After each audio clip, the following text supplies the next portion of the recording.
ونستعينه ونستغفره ونعوذ بالله من شرور أنفسنا ومن سيئات أعمالنا من يهده الله فلا مضل له ومن يضلل فلا هادي له أشهد أن لا إله إلا الله وحده لا شريك له وأن محمدا عبده ورسوله اللهم صل وسلم على محمد صلى الله عليه وسلم وعلى آله وأصحابه الطيبين والطاهرين ومن سن بسنته إلى يوم الدين يا أيها الذين آمنوا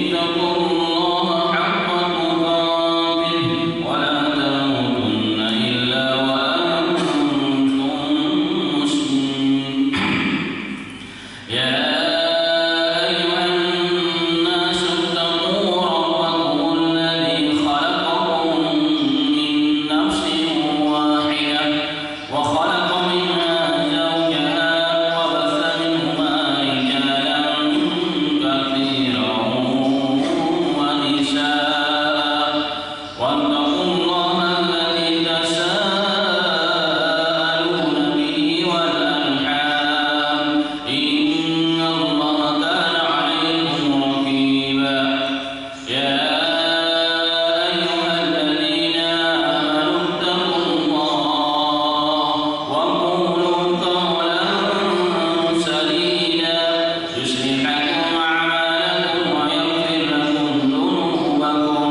ومن يطع الله ورسوله فقد فاز فوزا عظيما أما بعد اللهم إنا نعوذ بك من البرص والجنون والجذام ومن سيء الأسقام اللهم إنا نعوذ بك من البرص والجنون والجذام ومن سيء الأسقام اللهم إنا نعوذ بك من البرص والجنون والجذام ومن سيء الأسقام آمين يا رب العالمين.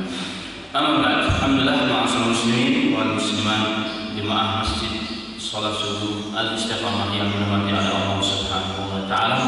Semoga Allah Ta'ala istiqamahkan kita di jalan kebenaran, di jalan ketaatan kepada Allah Subhanahu wa taala hingga akhir hayat kita, dan Allah jauhkan kita dari segala penyakit, segala masalah, segala wabah yang sedang menimpa bukan hanya di tanah air kita Indonesia, bahkan sedang menimpa dan menguji umat manusia di seluruh alam, dan Allah jadikan kita termasuk orang-orang yang diselamatkan dan dijaga oleh Allah Subhanahu wa taala. Amin ya rabbal alamin. Ma'asyiral muslimin wal muslimat rahimani wa rahimakumullah, sebagaimana dalam flyer iklan yang dikeluarkan oleh Masjid Al-Istiqamah, bahwa bahasan kita pada pagi yang berbahagia ini adalah kajian kitab dari sebuah kitab karya besar Al-Imam Al-Hafidh Ibnu Hajar Asqalani. Al-Hafidh itu adalah gelar, bukan hafiz Al-Quran, bukan. Kalau di zaman dahulu, apalagi zaman pertengahan, terus sampai ke awal-awal Islam, yang dimaksud dengan Al-Hafidh itu bukan orang yang hafal 30 juz, itu sudah umum. Karena ahli ilmu hadis sendiri hafal Quran sebelum 9 tahun sudah hafal Quran. Maka gelar Al-Hafidh ini adalah bagi ulama-ulama yang mumpuni, yang mengetahui seluk-beluk ilmu hadis, baik sanad-sanadnya ataupun matan-matannya. Sanad artinya orang-orang rawi-rawi yang sebagai rantai penyambung dari seorang ulama sampai kepada Rasul sallallahu alaihi wasallam, itu namanya sanad hadis. Sedangkan kalau matan teks hadis itu sendiri. Kemudian ulama juga mengatakan, di antara sebagian ulama mengatakan orang itu akan diberikan laqab atau gelar Al-Hafidh. Al-Hafidh itu harus minimal menghafal hadis-hadis Rasulullah. Kebanyakan ulama berpendapat minimal 300.000 hadis. dihafal sanadnya dan matanya. Subhanallah. Sanad dan matan 300.000 hadis. Dalam Sahih Bukhari aja ada 7.527 sekian dengan pengulangan. Abu Daud kurang lebih 4.000 hadis. Dari 6 kitab besar itu cuma berapa hadis? Nah, beliau menghafal berapa? 300.000 hadis, bukan main-main. Subhanallah. Bahkan Al-Imam Ahmad bin Hanbal menghafal berapa hadis? 1 juta hadis, sanad dan matanya. Sedangkan yang tertuang dalam kitab Musnad Imam Ahmad itu hanya kurang lebih 20 sampai 3.000, 20.000 sampai 30.000 hadis. Sisanya kemana? Hilang bersama wafatnya Al-Imam rahimahullah. Dan itulah gelar-gelar para ulama. Dan karena pengorbanan mereka termasuk Al-Imam Ibnu Hajar Asqalani, maka Imam Syafi'i rahimahullah alaihi dalam kitabnya Diwan Imam Syafi'i beliau pernah mengatakan, "Idza ra'aitu ashabal hadis, faka'anna ra'aitu ashaban Nabi sallallahu alaihi wasallam." Jika saya melihat seorang ulama hadis, maka seakan-akan kata Imam Syafi'i, seakan-akan aku melihat salah seorang dari sahabat-sahabatnya Rasulullah sallallahu alaihi wasallam. Kenapa kata beliau hafadzul asr? Karena dengan pengorbanan siang dan malam tanpa pamrih oleh para ulama hadis, mereka menjaga asal agama kita. Jadi asal agama kita apa? Quran dan hadis. Dengan pengorbanan mereka, maka Islam ini terjaga. Baik, kita tidak berpanjang lebar tentang bab ini. Masuk sedikit tentang siapa Al-Imam Ibnu Hajar Asqalani. Nah, salah satu kitab yang sangat terkenal, yang sangat fenomenal adalah karya Al-Imam Ibnu Hajar Asqalani. Beliau kibar ulama dari madhab Syafi'iyah. Dari madhab Syafi'iyah. Beliau lahir di kurun ke-8, 737 Hijriah. Kemudian dari sejak kecil beliau orang yang sangat cerdas, orang yang sangat pintar, bahkan menghafal kitab-kitab besar. Dan beliau berkeliling seluruh dunia. Tidak ada tempat-tempat di zaman itu yang terkenal dengan ulama-ulama yang pasti beliau akan mendatangi tempat tersebut. Dan beliau lahir di Gaza, di Palestina, kemudian beliau tumbuh, kemudian beliau besar dan tumbuh besar dan menjadi seorang ulama dimulai di wilayah Mesir. Dan beliau menjawab berkali-kali menjadi qadhi, pimpinan seorang para ulama suatu negara, namanya qadhi. Jadi mereka adalah orang-orang yang menjadi rujukan setiap urusan agama di suatu negeri. Tapi beliau berkali-kali menolak karena fitnah yang dilakukan oleh orang-orang yang tidak suka dengan keilmuan beliau dan keimanan beliau. Berkali-kali beliau menolak, dan berkali-kali beliau diminta untuk menjadi seorang qadhi, mufti lah mungkin hari ini, mirip dengan mufti di suatu negara terbesar.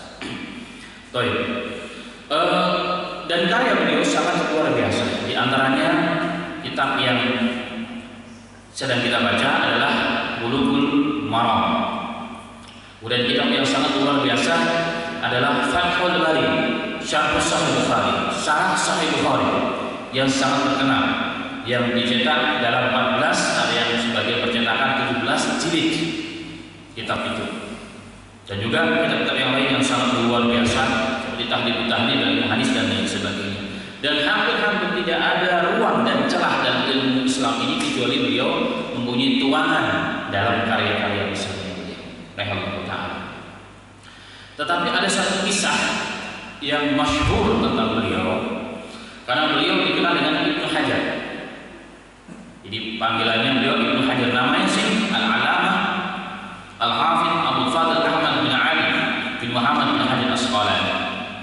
Nah, beliau terkenal dengan Ibnu Hajar. Kalau ada orang memanggil Ibnu Hajar, yang dimaksud adalah Ibnu Hajar Al-Hafidh Ibnu Hajar Asqalani yang sedang kita baca itu. Pernah ada seorang dai nasional yang bercerita tentang siapa Ibnu Hajar itu. Hajar itu artinya adalah batu. Jadi si anak batu. Dia mengisahkan satu kisah yang pun kalau jika digunakan untuk memberikan semangat, terutama para santri utama ini sangat cocok memang. Tetapi sayang kisahnya itu tidak ada syaratnya. Kisah tersebut tidak bisa dipertanggungjawabkan tentang kisah tersebut, walaupun disampaikan oleh ulama-ulama, oleh dai nasional bahkan dalam televisi. Itu kisah di mana kisah tersebut diceritakan ada seorang santri yang sangat bodoh katanya, yang sudah ngaji bertahun-tahun tapi nggak bisa-bisa. Orangnya sudah sampai kemana-mana dia masih jalan tepat, nggak naik-naik. Sudah bertahun-tahun. Akhirnya apa? Karena celaka, ledekan dari teman-temannya, dan dia pun akhirnya malu dengan lembaga, dengan syekhnya, dengan gurunya, dengan pondoknya. Maka suatu ketika beliau sudah putuskan untuk minta izin kepada syekhnya, pulang kampung saja sudah. Daripada bertahun-tahun membuat susah dan dia juga nggak bisa-bisa. Tapi pesan dari kiainya dibilang begini, wahai fulan, wahai fulan namanya Ahmad, Abu Fadl Ahmad bin Ali bin Muhammad. Beliau mengatakan, wahai fulan, wahai anakku, nggak apa-apa kamu pergi, kamu pulang ke rumah, tapi ingat kalau kamu ingin jadi ulama, kemanapun kamu pergi, dimanapun kamu pergi, tetap harus belajar, nggak boleh tinggalkan ilmu. Ini bisa. Dalam perjalanan yang dipenuhi dengan gundah gulana, mukanya bermuram durja. Kenapa? Karena pulang ke kampungnya bukan karena berhasil menjadi seorang hafid atau menjadi seorang ulama, tapi kenapa? Karena nggak bisa ngikutin pelajaran. Kadang-kadang begitu santri. Nah, sampai di perjalanan beliau beristirahat. Ada yang mengatakan karena hujan di sebuah gua.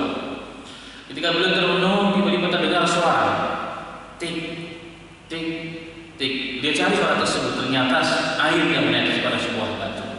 Batu yang begitu keras, tapi karena begitu seringnya batu itu bertahun-tahun kena kejatuhan air tetesan itu, maka lama batu tersebut pun bolong. Kemudian dia mengambil ibrah dan pelajaran dari situ.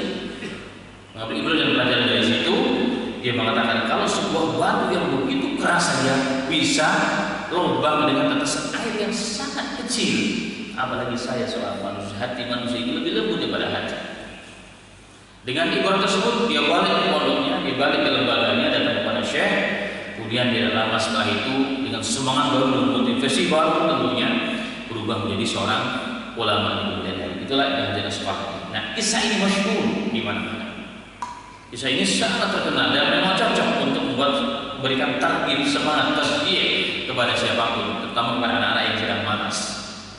Bahwa setiap manusia punya kemampuan, memang pas, tetapi sayangnya kisah ini tidak bersanad. Artinya kisah ini adalah buhtan, bohong kepada Imam Ibnu Hajar Asqalani dari dua sisi. Pertama, kebohongannya dari sisi sanad tidak ada. Kisah-kisah ini tidak ada sanadnya, yang tidak bisa dipertanggungjawabnya kepada ujungnya ini dari mana, itu berarti hadis atau kisah-kisah yang palsu. Jadi kita berbohong kepada Imam Ibnu Hajar. Yang kedua, dari sisi kandungan maknanya. Dikatakan di awal-awal tadi bahwa Ibnu Hajar adalah seorang anak yang bodoh, dan ini sangat bertentangan dengan fakta yang ada yang tertulis dalam setiap biografi beliau yang ditulis oleh para alim ulama kita di dunia.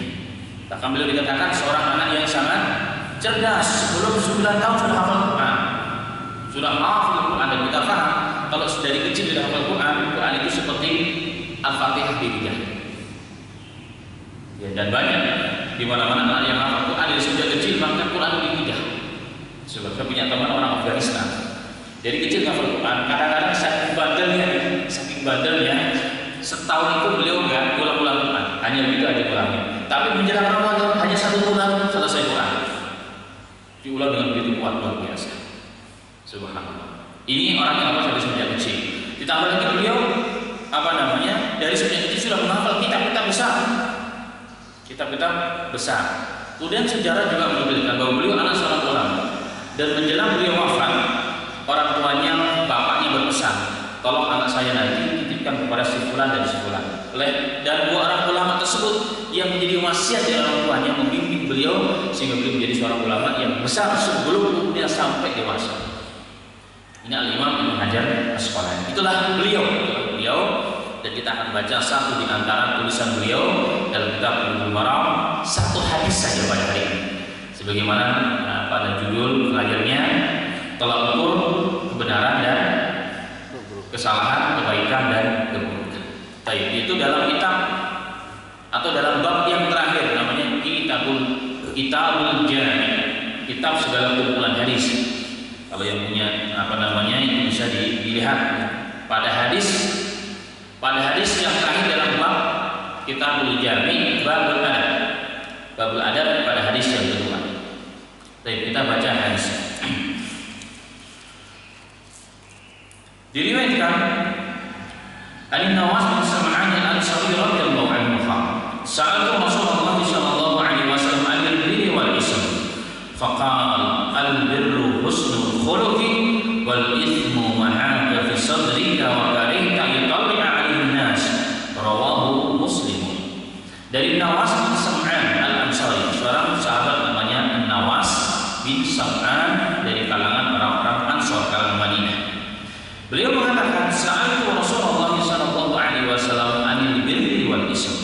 Aku bertanya kepada Nabi Muhammad sallallahu alaihi wasallam tentang kebaikan dan keburukan. Tentang kebaikan dan keburukan ataupun dosa. Maka Nabi Muhammad sallallahu alaihi wasallam mengatakan, al-birru husnul khuluqi wal ithmu ma'aka fi sadri. Al-birru, kebaikan tersebut adalah husnul khuluq, adalah akhlak yang mulia. Jadi kebaikan itu tolak ukurnya adalah akhlaknya itu baik. Orang itu dikatakan baik, orang itu dikatakan baik Islamnya, baik imannya adalah akhlaknya. Nampak akhlaknya. Orang itu tidak melihat kita sholatnya, sholat tahajudnya berapa lama, berapa rakaat, puasanya setiap hari apa setiap Senin atau setiap hanya 1 bulan 3 kali. Orang tidak melihat bagaimana amalan kita, amalan batin kita baca Quran kita. Tapi dilihat oleh masyarakat apa? Husnul khuluq. Itulah tanda kebaikan kata Rasulullah. Kemudian wal ithmu, dan dosa itu dan keburukan atau dosa itu mahaka fi sadri, mahaka fi sadri, yang membuat hatimu itu menjadi ragu-ragu, khawatir. Hati jika kita melakukan sesuatu khawatir, ragu-ragu, kata Rasulullah, itu tanda-tanda keburukan. Wa karihta yutalli'a 'alaihi nas, dan tanda kedua adalah apa? Engkau benci jika manusia mengetahui perbuatan. Maka itu satu keburukan. Hadis ini sahih riwayat Muslim. Jadi kita baca dulu hadisnya. Dalam riwayat yang lain, nah dalam riwayat yang lain ini bukan dalam kitab Al-Imam, ya. Saya tulis dalam kitab saya sendiri, dan saya dapatkan ada riwayat yang lain juga yang diriwayatkan oleh Al-Imam Darimi, Imam Ahmad, dan hadisnya sahih juga. Diriwayatkan dari Wabisah, seorang sahabat. Beliau juga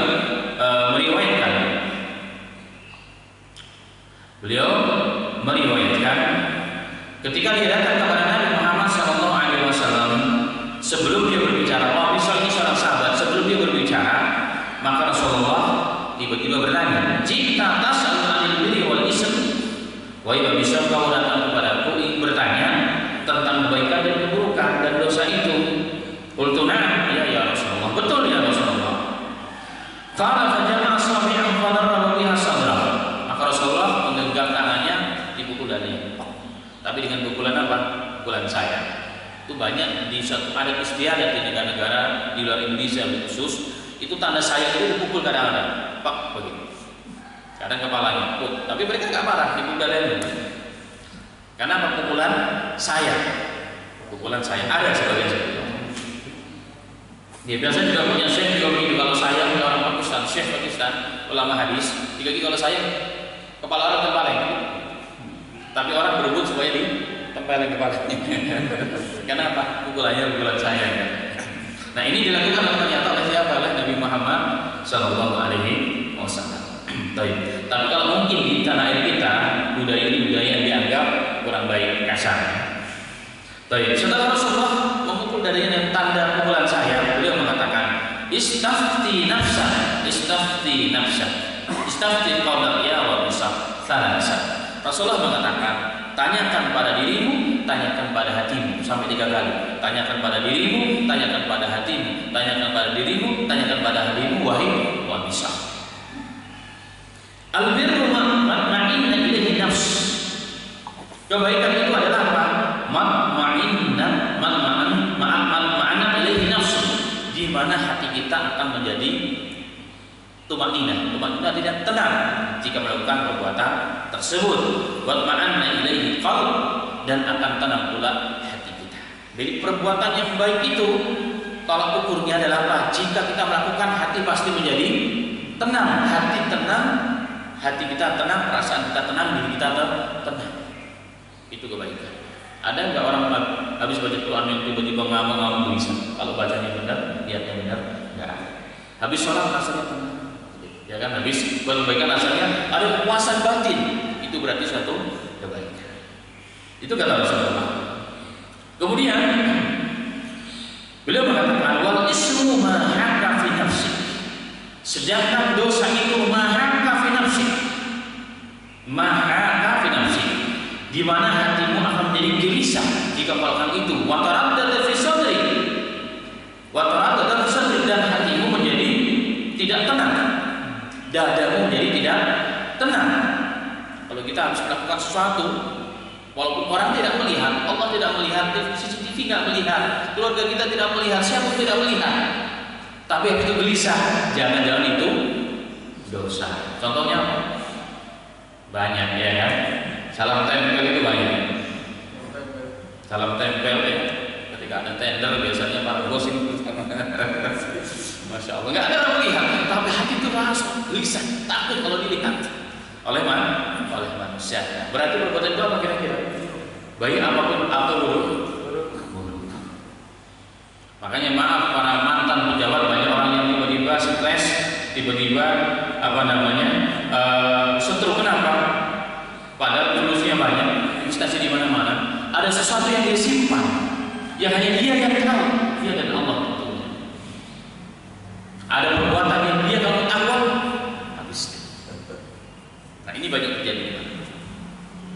Kemudian Rasulullah mengatakan, wa aftakan nasu wa aftau, walaupun manusia memberikan fatwa kepadamu, bagus boleh, tapi tanyakan hatimu. Kalau hatimu tidak tenang, berarti itu dosa. Nah dari hadis ini ma'asyiral muslimin rahimani rahimakumullah, sebagaimana judul dari judul bahasa kita, kunci perbedaan antara kebaikan dan keburukan. Yang dimaksud jelas, ini di luar Quran dan hadis, itu jelas. Tetapi kunci ini Allah berikan kepada setiap manusia.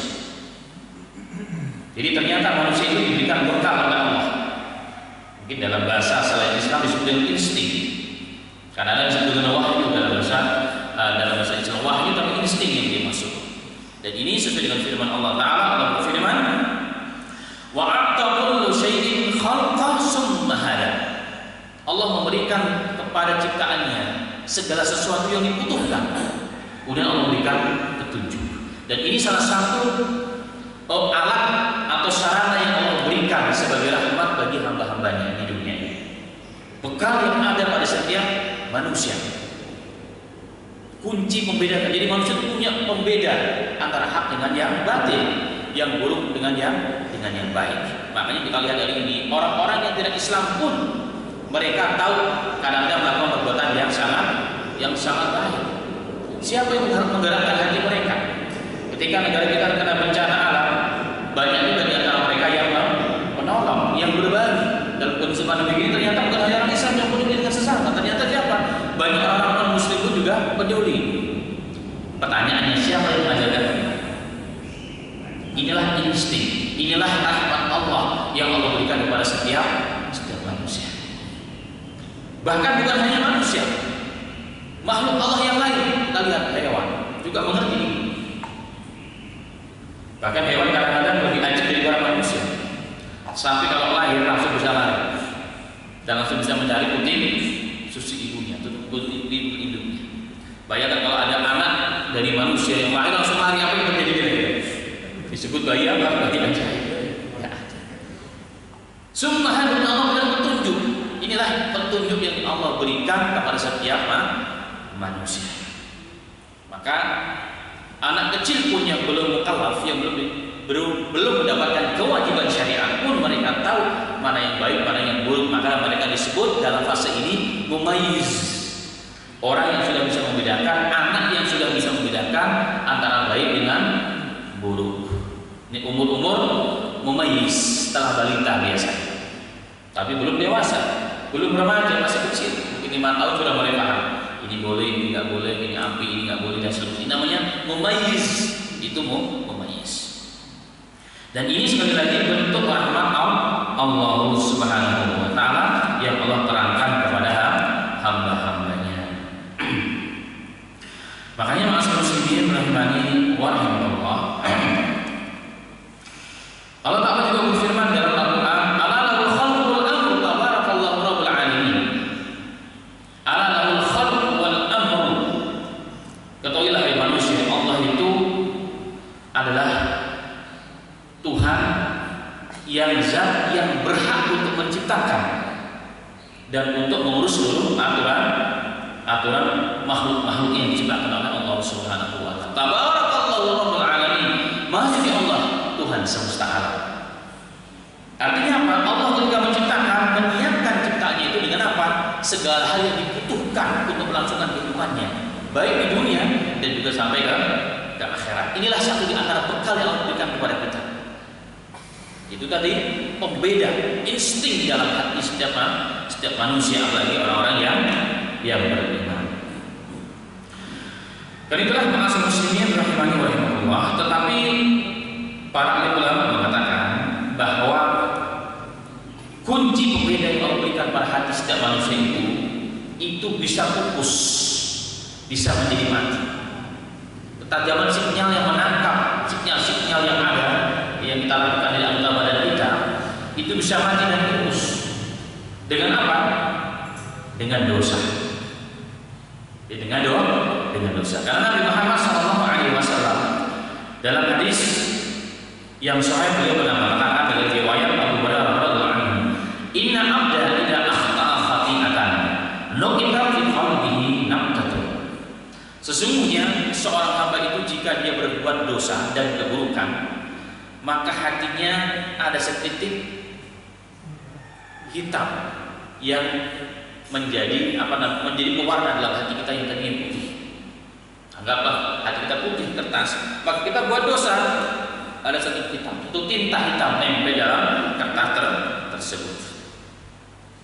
Fa idza naza wastaghfara wa taba suqila qalbu. Jika dia bertaubat, istighfar kepada Allah Taala, suqila qalbu, maka hati kembali menjadi bersih. Hatinya menjadi bersih. Wa in ada zida fiha hatta ta'alu qalbu wa huwa rana alladhi dzakara Allah kalla bal rana ala qulubihim man kanu yaksibun. Tetapi jika dia tidak bertaubat, tidak beristighfar, tidak mohon ampun, zida fiha, akan bertambah pula hitam tersebut dalam hatinya. Sehingga apa?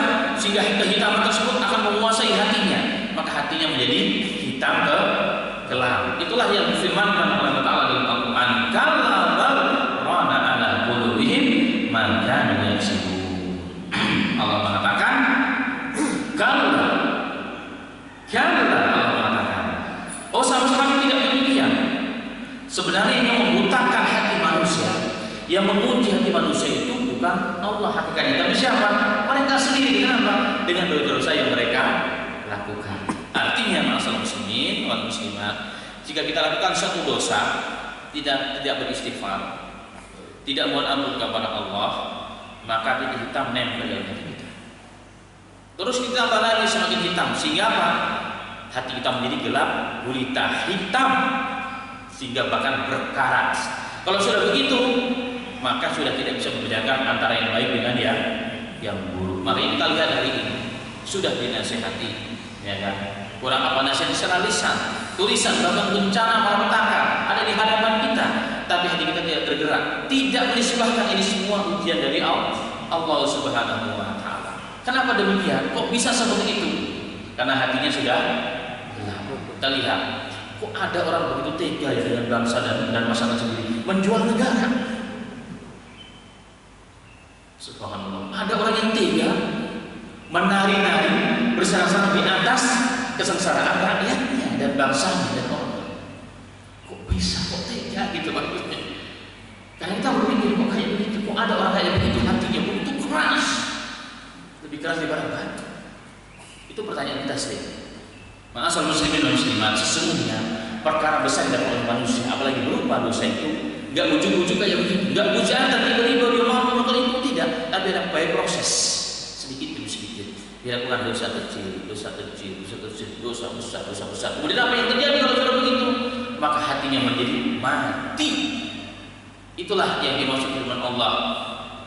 Khatamallahu ala qulubihim wa ala sam'ihim wa ala absarihim ghishawa. Subhanallah. Allah mengkhatam, Allah mengunci mati hatinya, pendengarannya. Ya, semua dikunci oleh Allah. Dengan apa? Dengan dosa-dosa mereka sendiri yang tidak mau bertaubat kepada Allah Subhanahu wa taala, dan di neraka dan di akhirat disiapkan adab yang sangat pedih. Dan itulah ma'asyiral muslimin rahimani wa rahimakumullah, jika kita hari ini susah diperingatkan oleh orang lain, susah menerima kebenaran dari Allah, nasihat orang lain, merasa benar terus, bahkan semena-mena dengan orang lain, jangan-jangan kita sudah mulai mengarah ke situ. Itu yang disebut oleh Imam Ibnu Qayyim, hati yang sudah sakit. Kalau masih sakit masih lumayan, masih ada kemungkinan bisa sembuh. Kalau sudah mati, sudah tidak ada kemungkinan sembuh. Dan contohnya banyak dalam Al-Quran. Orang yang hatinya sudah mati, bahkan berani mengangkat dirinya sebagai Tuhan. Siapa dia? Fir'aun. Masya Allah. Bahkan lebih dahsyat dosanya daripada iblis. Iblis itu tidak ada hadis yang mengatakan yang berani dalam riwayat ataupun hadis yang mengatakan dirinya itu sebagai Tuhan. Tapi Fir'aun mengatakan diri sebagai apa? Inni rabbukumul a'la. Aku adalah Tuhan kalian yang maha tinggi. Maka iblis sudah halu. Enggak perlu diganggu, enggak perlu digoda siapa si Fir'aun. Kenapa? Karena dia yang menganggap diri sebagai Tuhan. Subhanallah.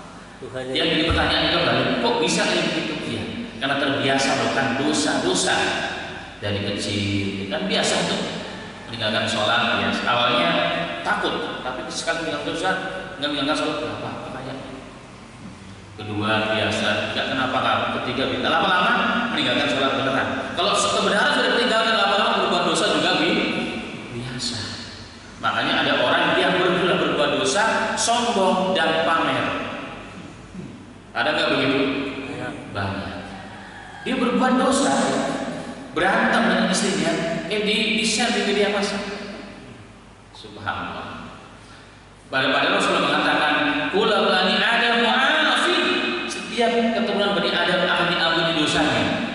Illa mudahhirin, kecuali orang mudahhirin. Ya Rasulullah, siapakah mereka? Rasulullah mengatakan, ini orang yang telah berbuat dosa dan Allah menutupi dosa tersebut dengan hijab Allah. Tapi di sini dia merobek hijab Allah tersebut. Dia ceritakan orang lain dengan bangga. Nah, orang begini tidak diampuni dosanya. Jadi orang yang suka pamer dengan dosanya itu orang yang tidak diampuni dosanya oleh Allah Subhanahu wa taala. Wa na'udzubillahi min dzalik. Dosa kok dipamerin. Ini suatu hal yang aneh dan luar biasa. Tapi ternyata kita tahu, oh dari sini step-stepnya sampai seperti itu dia. Ya, dari dosa-dosa yang bisa dilakukan lama-lama mati nantinya, mati malunya.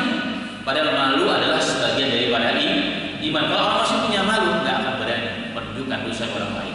Minimal dia takut, dia rasakan sendiri. Tapi takut kalau dilihat orang lain, apalagi boro-boro dia cerita pada orang lain, boro-boro dia share di media massa.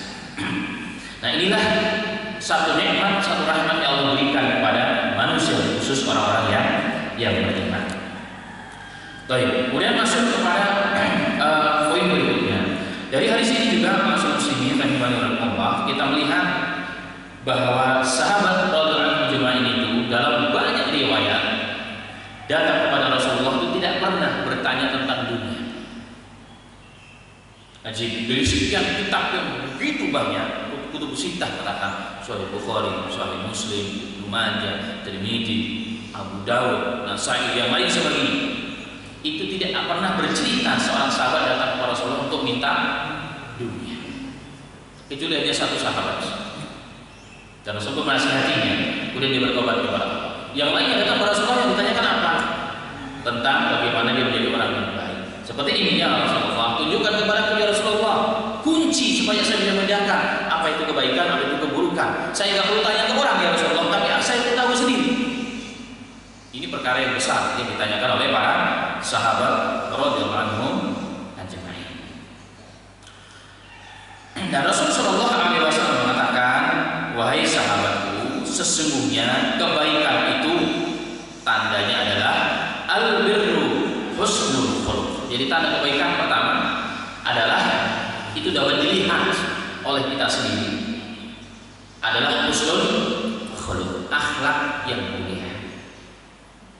Mau bagaimanapun kita ngajinya, bagaimanapun ibadah kita, haji kita berkali-kali, bangun masjid di mana-mana, tapi tolak ukur orang itu adalah apa? Kalau dia orang baik adalah akhlaknya.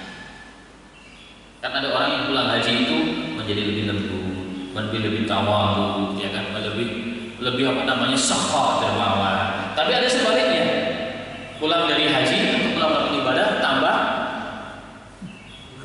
sombong. Kalau nggak dipanggil Pak Haji nggak mau. Ini fakta, saya sering soalnya. Saya kan orang lapangan.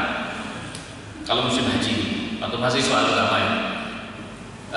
Biasanya kalau baru turun di apa di airport yang Abdul Aziz di Jeddah atau di Madinah, orang masih di absen namanya masih ada begitu. Biasanya begitu. Tapi kalau sudah mau pulangkan ini, kita panggil katakan Pak A atau Pak B. Pak A, Pak B dia. Ibu B dia. Tapi harus kita oh ya lupa kita harus panggil Pak Haji A.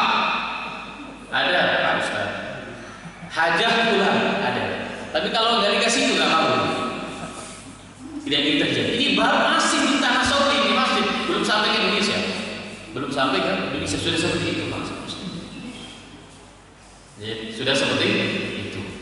Nah, tapi yang dilihat manusia bukan hajinya itu, bukan gelar depannya, tapi apa? Akhlaknya. Dia semakin rajin, dia semakin tawadu atau tidak, ya kan? Semakin peduli dia dengan orang atau malah sebaliknya. Itu tanda-tanda kebaikan. Husnul khuluq. Bagaimana orang, tapi dilihat akhlaknya. Dan akhlak ini maksud muslimin pernah disampaikan oleh Nabi Muhammad SAW. Husnul khuluq, akhlak yang baik bisa melampaui derajat atau bisa sama minimal dengan orang yang bertakwa. Untuk mencapai posisi ketakwaan yang luar biasa berlaku. Tapi dengan akhlak yang baik yang mulia bisa menyamai derajat takwa, bahkan melampaui derajat takwa ini. Ini di dunia, apalagi di akhiratnya Allah Subhanahu wa Ta'ala. Maka akhlak ini masuk muslim, akhlak atau husnul khuluq itu adalah cerminan daripada ketakwaan. Itu dimulai dari perkara yang kecil. Etika itu semua diajarkan dalam Islam. Etika dengan siapa saja, etika ketika di rumah, di kantor dengan siapa, semua diajarkan dalam Islam.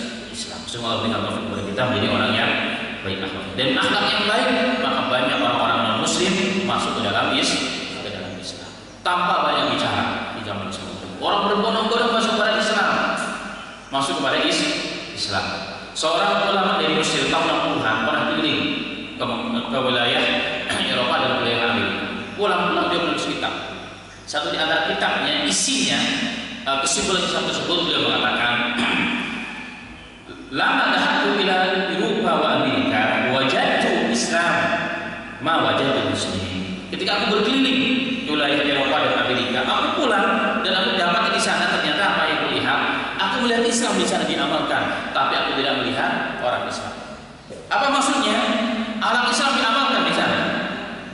Banyak orang Islam yang merupakan akhlak Islam diamalkan di sana, tapi yang mengamalkan bukan orang Islam, dan itu terbukti.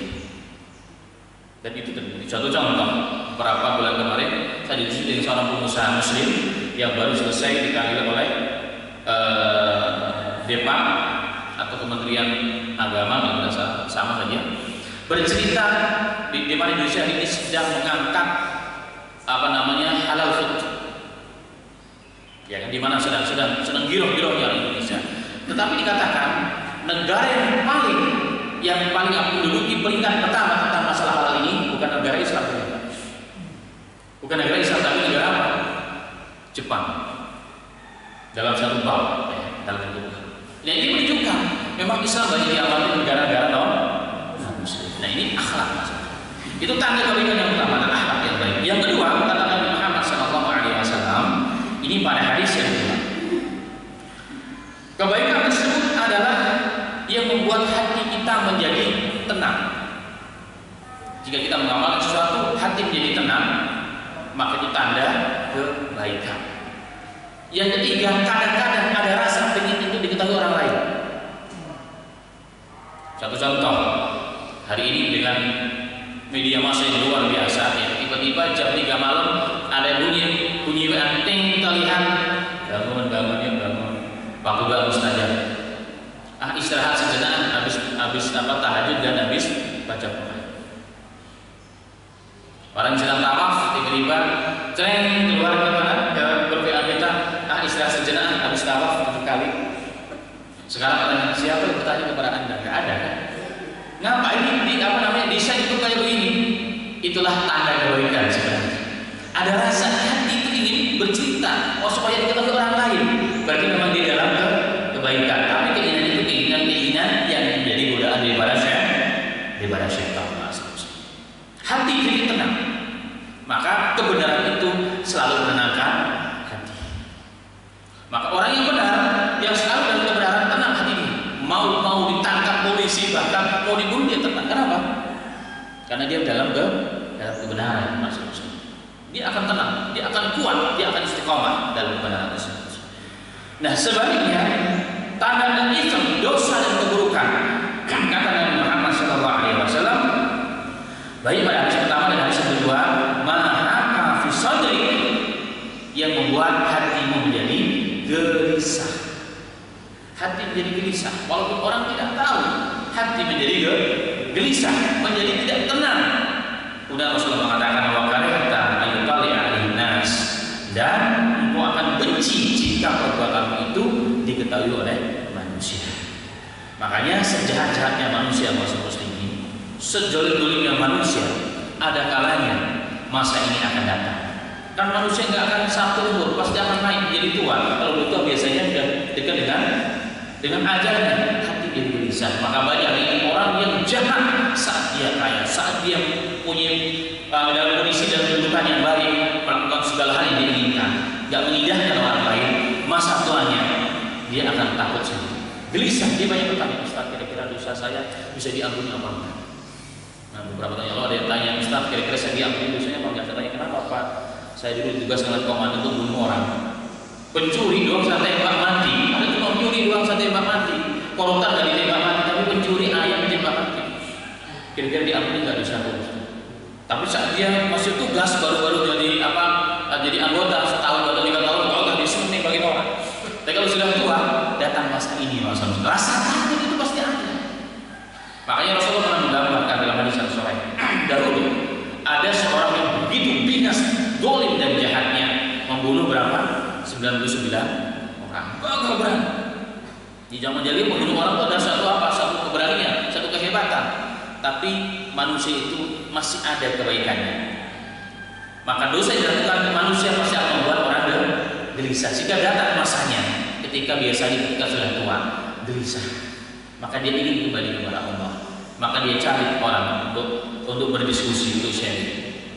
Ketemulah dia seorang abid, ahli agama, tapi bukan namanya ahli ibadah, orang agama tapi bukan ahli agama, alias abid, tentang ibadah, bukan orang ahli. Dia bercerita tentang dosa dia. Terakhir dia bertanya, wahai fulan wahai syekh, kira-kira dosa saya diampuni enggak oleh Allah? Setelah dia tahu dosanya begitu banyak, dia katakan, karena dia orang yang tidak mengerti agama, artinya ahli ibadah tapi bukan orang ahli agama, dia katakan, tidak ada tobat bagimu, fulan. Dosamu sudah terlalu banyak. Dosamu sudah terlalu banyak, bunuh orang, 1 orang dibunuh aja menjamin neraka, apalagi 99. Maka kata dia, ya sudah, kalau nggak diampuni udah sekalian aja deh, digedepi jadi 100, dibunuh orang tersebut sekalian. Dibunuh. Kemudian dia kembali kepada kemaksiatan dosa. Tapi manusia akan datang kalanya, rasa takut dan gelisah itu muncul. Saya mau mati, bagaimana bukan saya ke akhirat? Saya nggak ada kebaikan satupun. Kemudian dicari lagi orang. Dan yang kedua ini tepat, dia bertanya dengan ahlul din, pada ahli agama, ulama. Tadi cerita semua apa yang dia pernah lakukan. Bahkan 100 orang dia pernah tanya. Dia pernah bunuh orang. Kemudian dia mengatakan, ma yahulu baina wa baina taubah. Wa fulan, tidak ada yang menghalangi antara kamu dan taubat kamu. Tetapi masalahnya kampungmu, wilayahmu, kampung yang tidak baik. Di sana banyak orang-orang jahatnya, para orang yang tidak baik. Kamu berhijrah dulu. Kamu berhijrah ke tempat yang lain. Dan dalam perjalanan dia mati. Padahal masih dekat dengan apa? Dengan kampung lamanya. Malaikat rahmat dan malaikat adab berebut.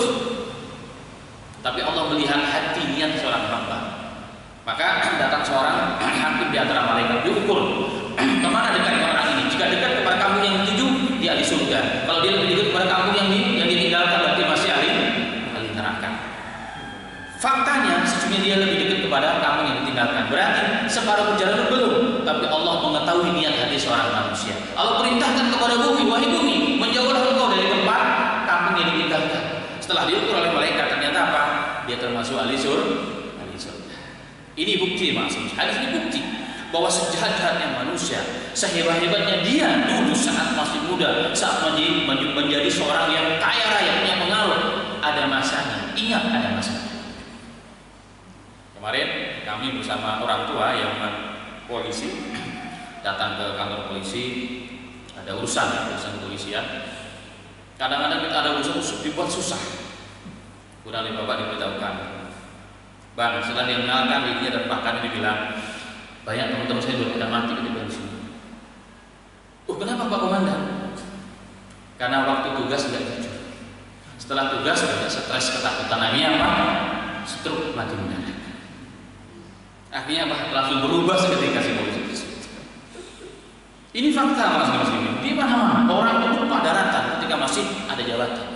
Tapi ingat, ada masanya dia akan tua, ada masanya dia tidak sehat, ada masanya dia akan mati. Dia baru gelisah. Inilah sesungguhnya rahmat yang Allah berikan kepada manusia, sehingga manusia tanpa harus bertanya kepada siapapun, dirinya sudah bisa berhukum dengan dirinya sendiri, membuat hati tenang. Bismillah, jalankan. Kalau tidak, walaupun orang katakan itu baik orang baik, kadang-kadang mungkin kita bercita kepada orang itu mencari apa? Pembenaran, bukan mencari kebenaran. Sehingga orang katakan, wah itu benar Pak, itu benar. Akhirnya apa? Dia merasa benar, tapi hatinya gelisah. Bagaimana kita menyikapi? Ikutilah hatinya, kata Rasulullah. Walau aftaun nas, walaupun manusia mengatakan itu boleh, tapi hatimu mengatakan jangan, hatimu gelisah, maka jangan kau lakukan. Karena itu hati tidak menjadi baik. Karena itu maka Imam Muqayyim dalam kitab I'lamu Muwaqqi'in beliau mengatakan, la yajusul amal bi mujarrad fatwa al-mufti idalam tatma'inna nafsu wa haraka fi sadrik fi qawlihi wa taraddadu fiha li qawli sallallahu alaihi wasallam istati nafsa wa istati nas wa aftau fa yajibu alaihi ayastati nafsa awwalan. Sehingga beliau mengatakan tidak boleh seseorang itu hanya dengan ada yang dengan fatwa seseorang langsung dijalankan jika ternyata hatinya tidak tenang. Saya punya masalah, saya ceritakan kepada seorang ulama. Kan biasanya kita ceritanya tidak semua Pak, ada yang ditutup-tutupin, biasanya kan begitu, umumnya tuh begitu, mencari kebenaran sebenarnya. Kata Syekh Nasruddin boleh Pak Haji silakan jalankan. Tapi hati kita sedang dengar, kok enggak pasti, hati menjadi gelisah, enggak mantap. Maka kata beliau, jangan langsung diamalkan fatwa ulama tersebut, walaupun mufti bahkan, kalau hatimu sendiri gelisah. Apa dalilnya? Saya disabda Nabi Muhammad SAW, tanyakan kepada hatimu, walaupun manusia semua mengatakan boleh, tapi hatimu ragu, maka ikutilah hatimu terlebih dahulu. Itu kata Nabi Muhammad SAW. Sehingga maksudnya setiap kita insya Allah bisa melakukan ini semuanya tanpa harus jauh-jauh bertanya. Ini perkara yang lumrah, perkara yang Allah titipkan, yang Allah berikan pada hati seorang manusia. Kegelisahan, ketakutan, tidak tenang itu tanda suatu keburukan dan dosa dan keburukan. Tapi ketenangan, mantap hati, nggak takut dengan siapapun, itu tanda rahmat dan itu tanda kebaikan. Demikian secara singkat bab yang kita bahas pada bagian berbagi ini tentang kunci perbedaan antara kebaikan dan keburukan. Saya kembalikan dulu kepada Alhamdulillah, jazakallahu khairan pada Ustaz Abdul Rahman Al-Hajami yang telah menyampaikan tausiahnya, nasihat-nasihatnya kepada kita semua. Dan tema pagi ini sangat menarik, yaitu kunci antara kebaikan dan keburukan. Mudah-mudahan apa yang disampaikan tentunya akan meningkatkan keimanan dan ketakwaan kita kepada Allah Subhanahu wa taala. Kita langsung pada sesi tanya jawab, silakan. Satu, ada lagi, dua.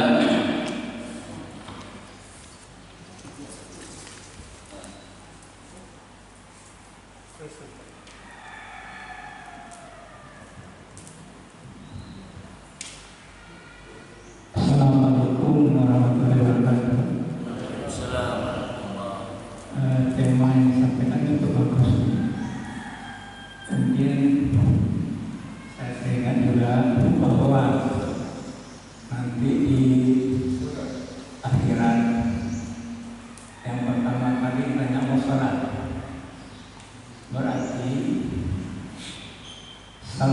adalah kunci segala-galanya. Artinya untuk memperbaiki hati kita supaya menjadi baik dengan salat. Betul atau tidak? Assalamualaikum warahmatullahi wabarakatuh.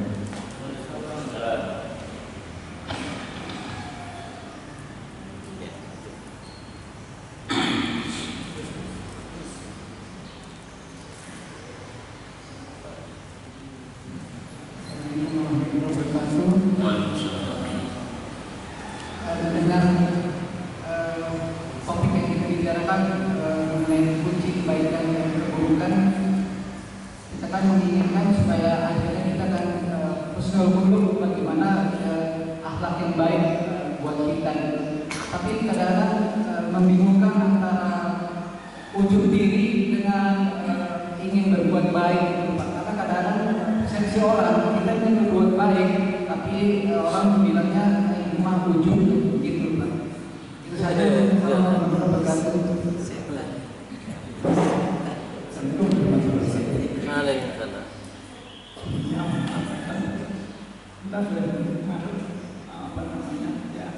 Kita yang pemilu yang 99 orang itu, kadang-kadang ini hadis ataukah suatu hadis, karena saya sering itu benar besar mantap tidak Ya, Bismillahirrahmanirrahim. Wassalamualaikum warahmatullahi wabarakatuh. Pertama terkait dengan judul bab, judul kajian kita hari ini, kunci pembeda antara kebaikan dan keburukan dengan sholat. Karena sholat itu merupakan kunci untuk menjadi manusia baik. Baik. Apa hubungannya apa dengan sini?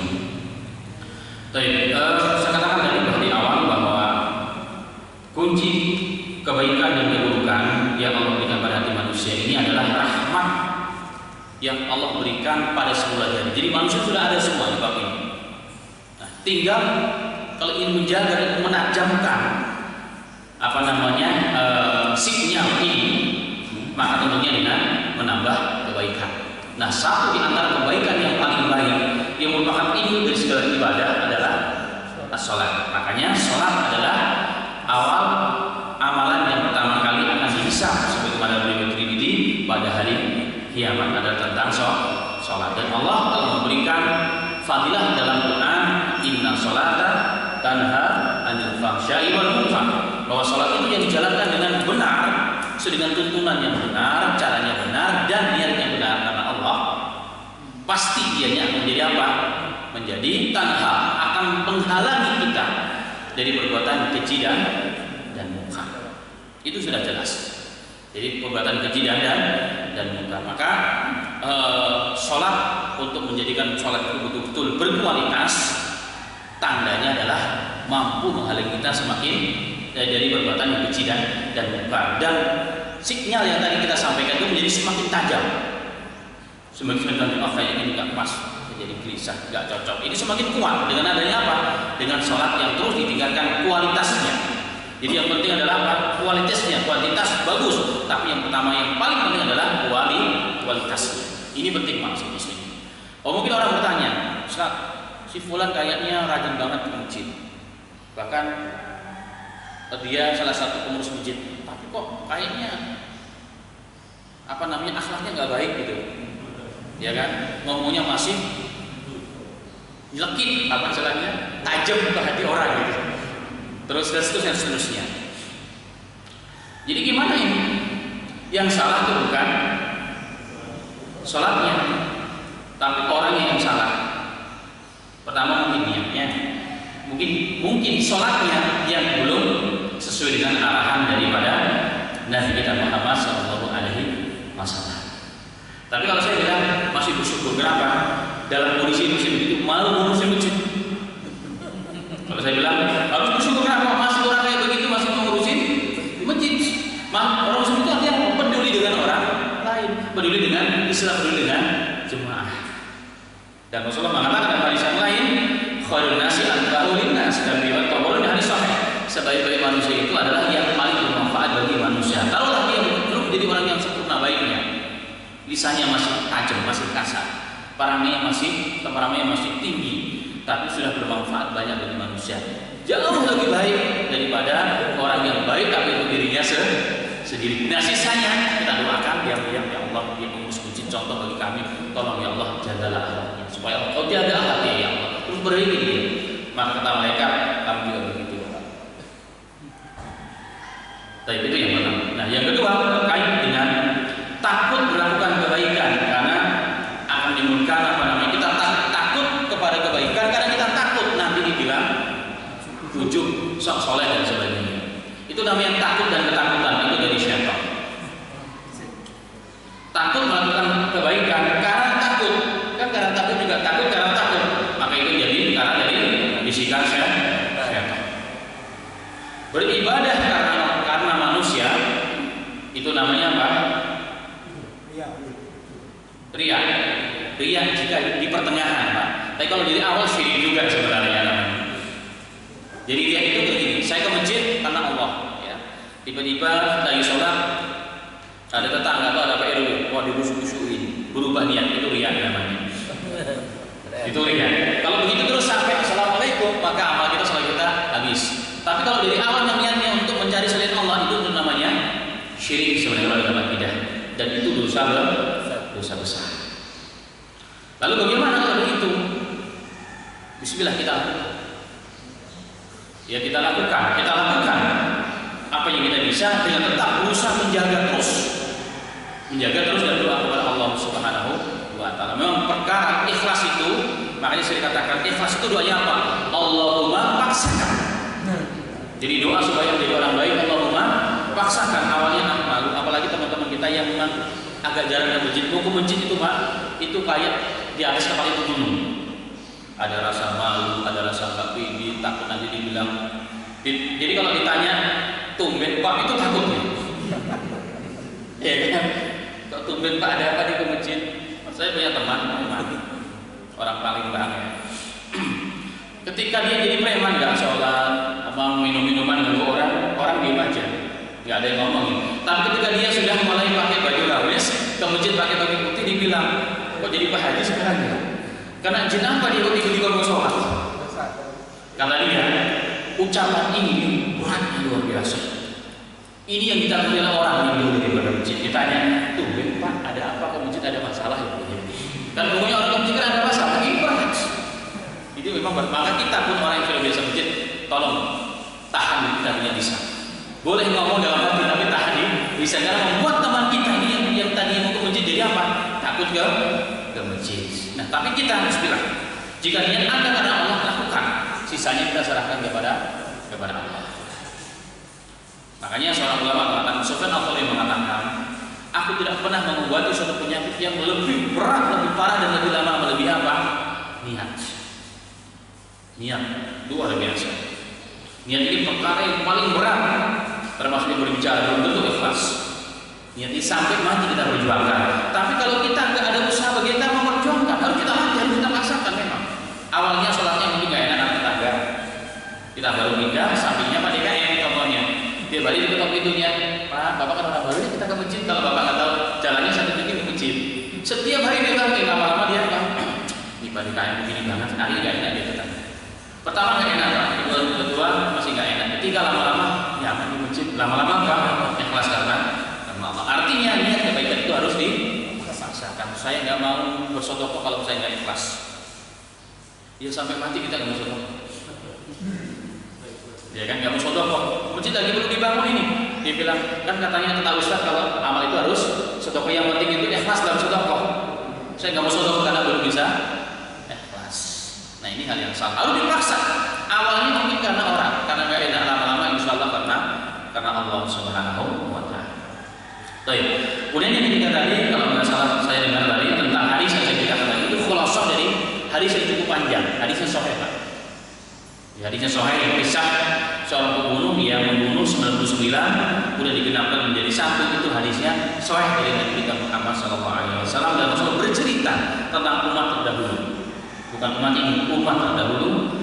Dan apa yang dikatakan Rasulullah sesungguhnya adalah wahyu dari Allah Subhanahu wa Ta'ala. Dari mana Rasulullah tahu kisah itu? Wahyu dari Allah. Makanya Al-Quran mengatakan mensifati perkataan Rasulullah, wa ma yantiqu 'anil hawa in huwa illa wahyun yuha. setiap yang diucapkan Rasulullah itu adalah apa? Adalah wahyu dari Allah. Bukan datang dari hawa nafsunya sendiri, tapi itu wahyu dari Allah Tabaraka wa Ta'ala. Demikian, semoga bisa menjawab, paling tidak sedikit menambah pencerahan. Demikian. Alhamdulillah, kita ucapkan terima kasih sekali lagi untuk Ustaz kita. Semoga Allah menambah kebaikan untuk beliau dan untuk kita semua. Sebelum kita tutup, kita dengarkan pengumuman dari panitia Idul Kurban. Ada Pak Imam di sini. Assalamualaikum warahmatullahi wabarakatuh. Bapak-bapak, ibu-ibu yang saya hormati,